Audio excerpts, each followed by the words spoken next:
an obscure museum in the suburbs of Moscow. A small tribute to a devastating and futile conflict.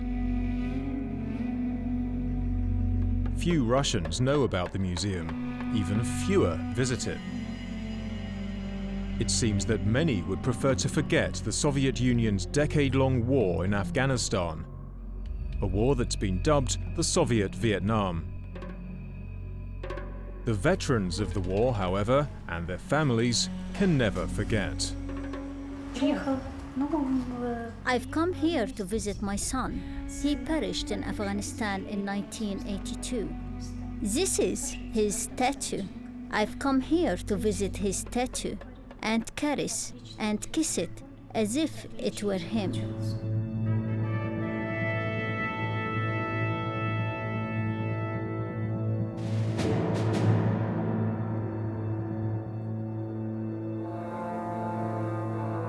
It was the biggest Soviet military operation since the Second World War. On December the 25th, 1979, the first soldiers of the Soviet 40th Army arrived in Afghanistan. This move was made in response to an official request from the socialist-leaning government in Kabul for assistance in its fight against fundamentalist rebels. Yet few of the Soviet soldiers realized they were about to be embroiled in another country's civil war. Most were conscripts who'd received only a vague brief about their mission and rudimentary military training. We were young. Our commanders told us we were going there to protect our mothers, sisters, brothers, and sweethearts. So we grabbed our rifles and prepared for the trip. We didn't really know where exactly we were going. We were told our commanders would explain everything later.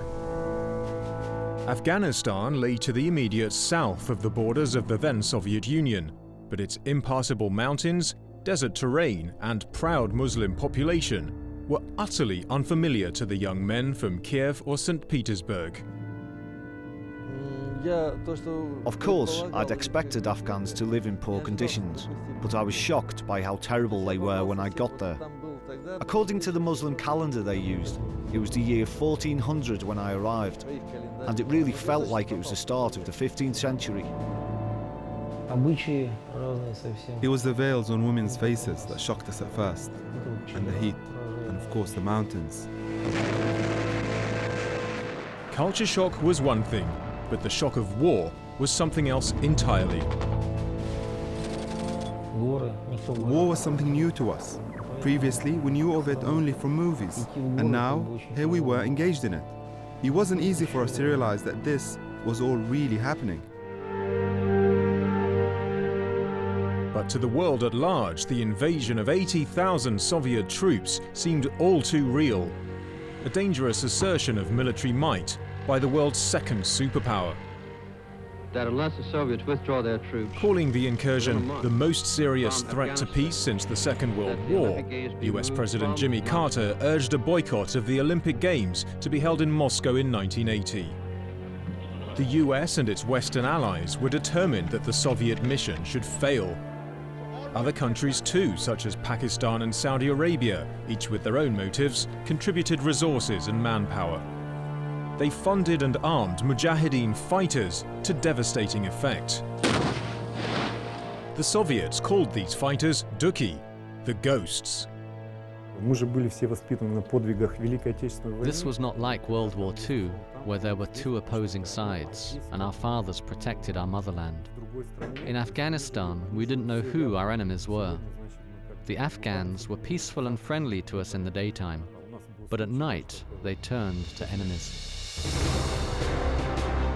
The Soviet forces gained some measure of control over the Afghan capital, Kabul, but the countryside eluded them. They found themselves under sustained attack from Afghan fighters using the tactics of guerrilla warfare. Small bands of Mujahideen, often indistinguishable from the population at large, carried out regular and devastating sabotage attacks on Soviet and Afghan government installations. Unlike the Soviets, these men knew the mountainous terrain well and used it to their advantage. Usually, they were hiding so as to ambush and suddenly attack us in small groups. Their most common targets were our convoys, which were providing the army with goods and fuel. There were also ambushes in mountains. When the war broke out, Valery Burkov was a trainee in the Soviet Air Force. His ambition was to serve in Afghanistan, where his father was also stationed. Возвращаясь ночью с патруля, One day I returned to my dormitory and the phone started ringing. They told me my father had been killed. After his funeral, they told me my assignment to Afghanistan had been cancelled. I was to serve in the Urals instead. One Burkov dead is enough, they said. But I decided to go, to find out whether this war was really worth giving up our lives for.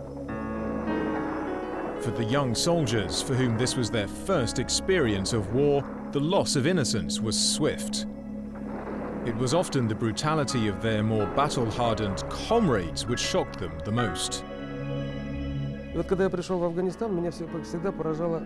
Our commanders told us to be humane, yet I remember one episode when one of them aimed his machine gun at a camel and shot it. I was horrified. Why did you do that? I asked. Is this animal guilty of anything? Has he done anything wrong? And he said, yesterday my friend was killed. He completely tore apart the animal because he was mad with anger. Despite the strength of the Soviet forces, they were not immune to the harsh realities on the ground. Conditions were appalling and disease was rife. Я болел тифом. In Afghanistan, I fell ill with typhoid. There was a point when I became blind and nearly dead from emaciation. Rats came and ate from my plate. I could feel them crawling. I think it was my friends who saved me. Good food may have been hard to come by, but there was an abundant supply of one of Afghanistan's most infamous of products, heroin. It was towards the end of the war that heroin appeared. That time, in every restaurant, they practically had heroin in place of mustard. It was no problem to get drugs. As the war dragged on, some Soviet soldiers even deserted the battlefield, choosing to stay on in Afghanistan rather than face certain punishment in the USSR. And those who did stay and fight increasingly began to suffer the effects of events back home.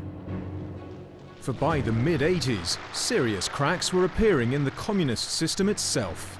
The Iron Curtain was starting to fall. The inflexible and inefficient command economy was unable to respond to the needs of citizens at home and on the battlefield. I went to our base asking for new winter underclothes. They asked, how much did it cost? In thousands of rubles. And I said that it was only one set of underclothes I needed, and not an order worth thousands of rubles. They said they couldn't help me, and told me to go on serving without underwear. It was a humiliation to be told to go up to the mountains where snow lies without proper clothes. The Mujahideen, however, faced no such problems. For them, high-tech weapons from various sources poured in through Pakistan. It was in the middle of the war that they started receiving good military equipment. They had Stingers SAM missiles, Chinese-made large-caliber chain guns, and British handheld rocket launching devices too.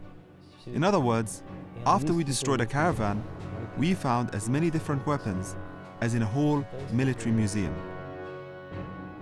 But it was often the crudest of weapons which was the most effective, the landmine.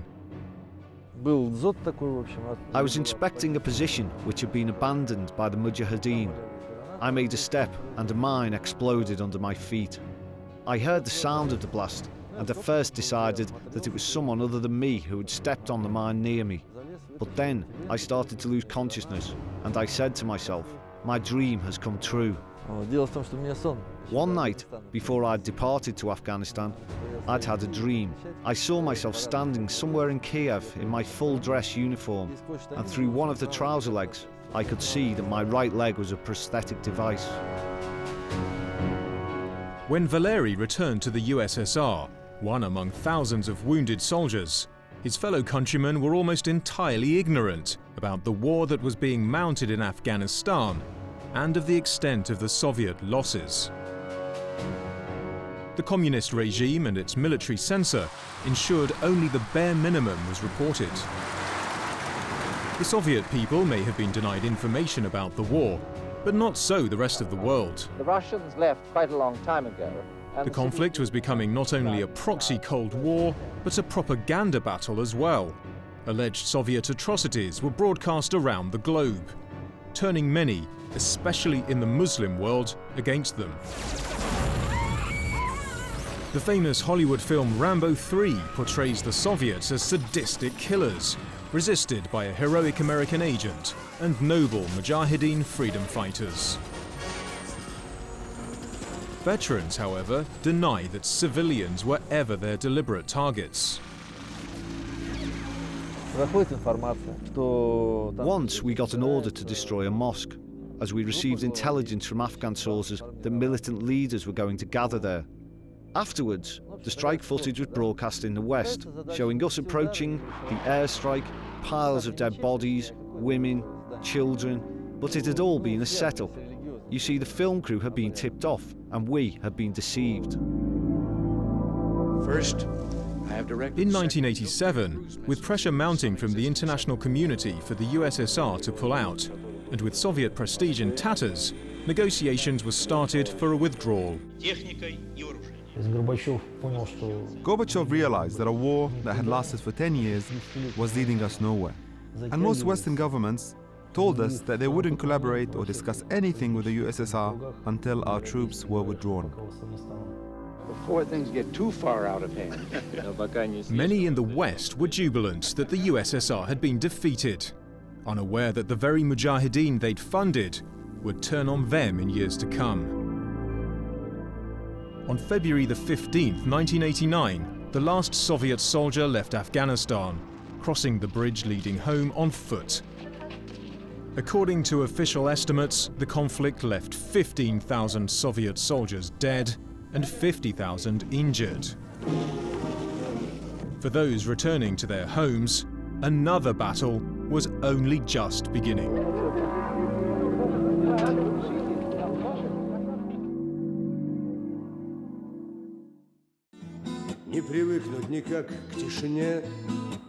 Well over 600,000 Soviet soldiers served in Afghanistan during the decade-long occupation.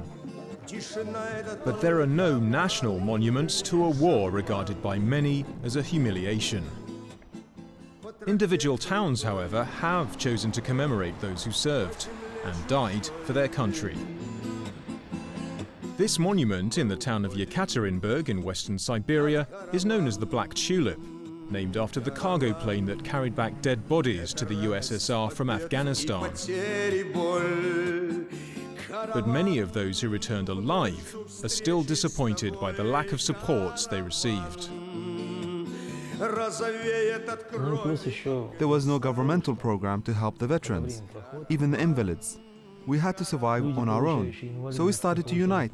Some of us succeeded in this, some didn't.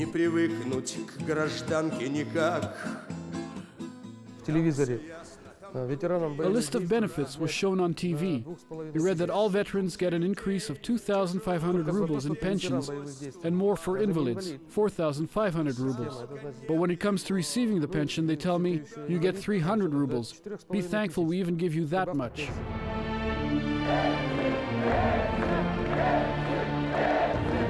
In 1991, 2 years after the withdrawal from Afghanistan, the USSR collapsed. Almost overnight, a superpower was dead, and communism was replaced by a free market system.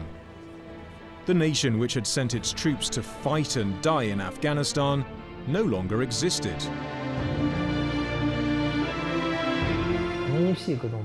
That sudden change was shocking for many. Days earlier, our politicians were communists, and here they were, throwing away their party membership cards. That made us hate them. And officials now said, it wasn't us who sent you, it was the former government.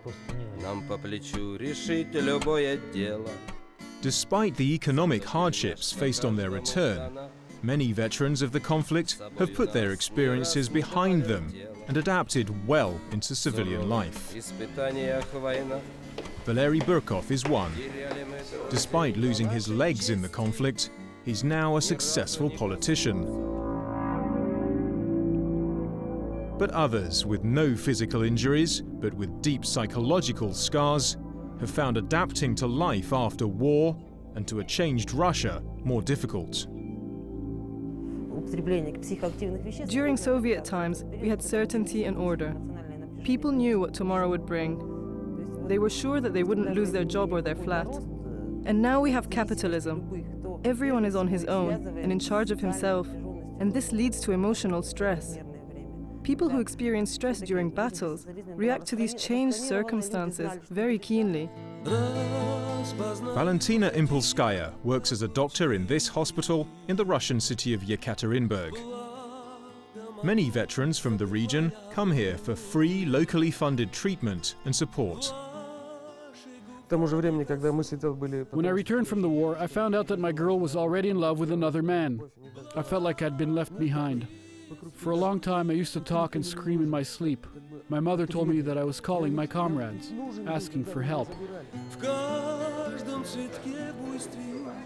A common experience felt by the veterans here is alienation from the society they return to, made more acute by the fact that those back home knew very little about the reality of the war.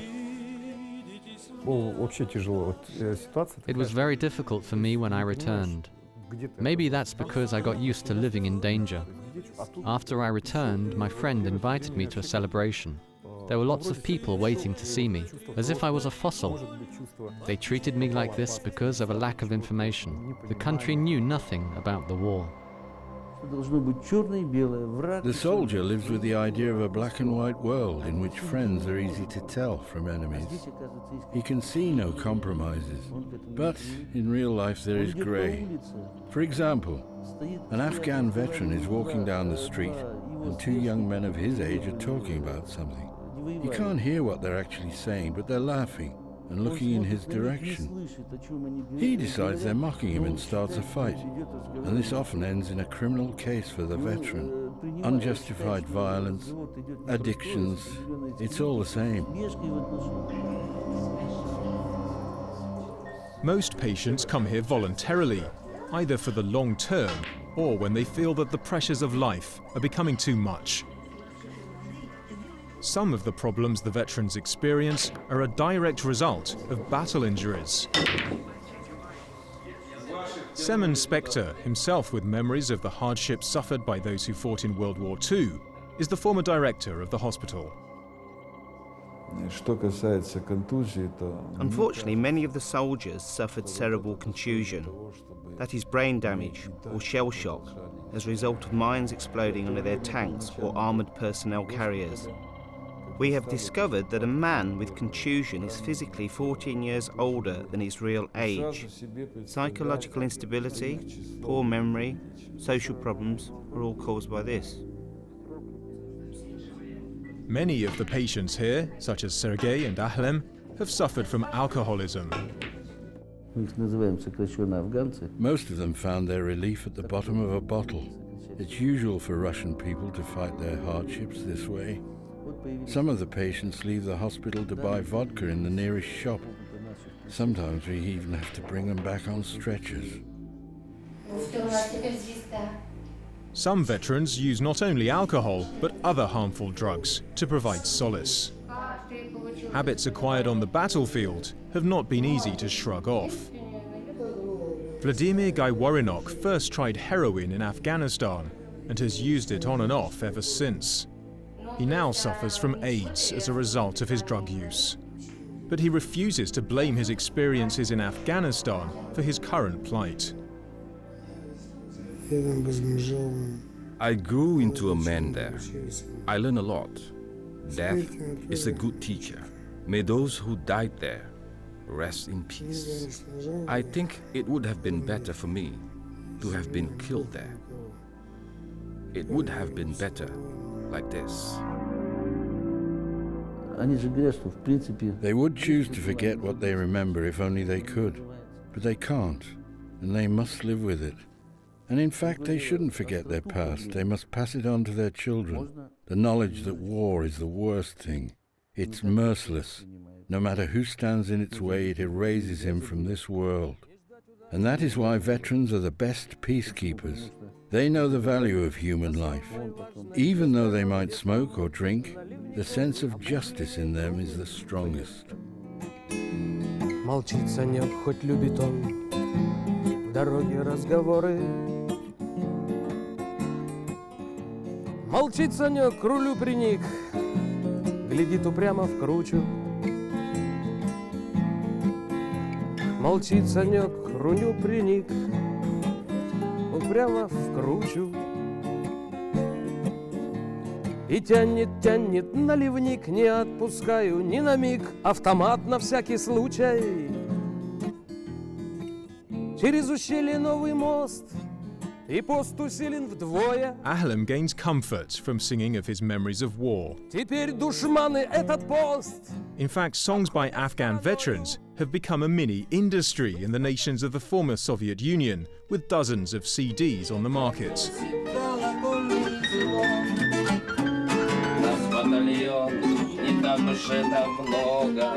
Music is one means by which some veterans seek to come to terms with their past and ensure that their experiences are not forgotten. Others have united to give each other the support which the state has failed to provide.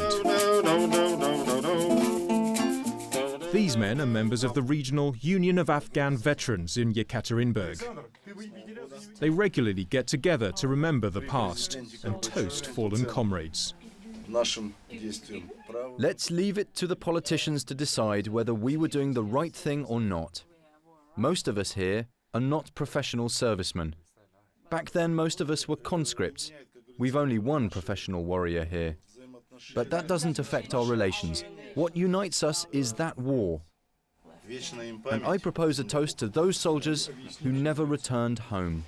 You've got to be standing still and silent when you drink, and don't clink glasses, please.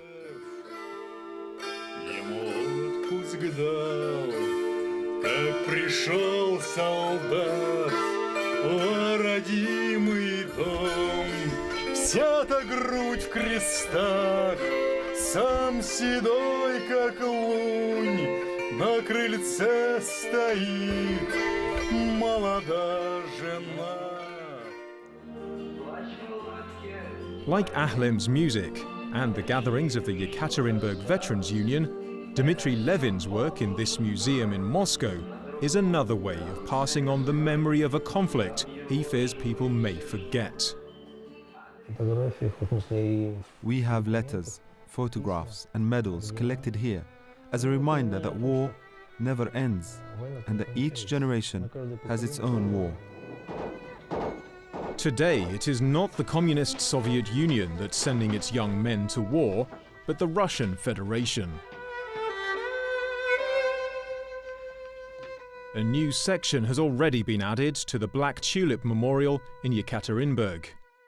The Cyrillic script reads simply and chillingly, Chechnya.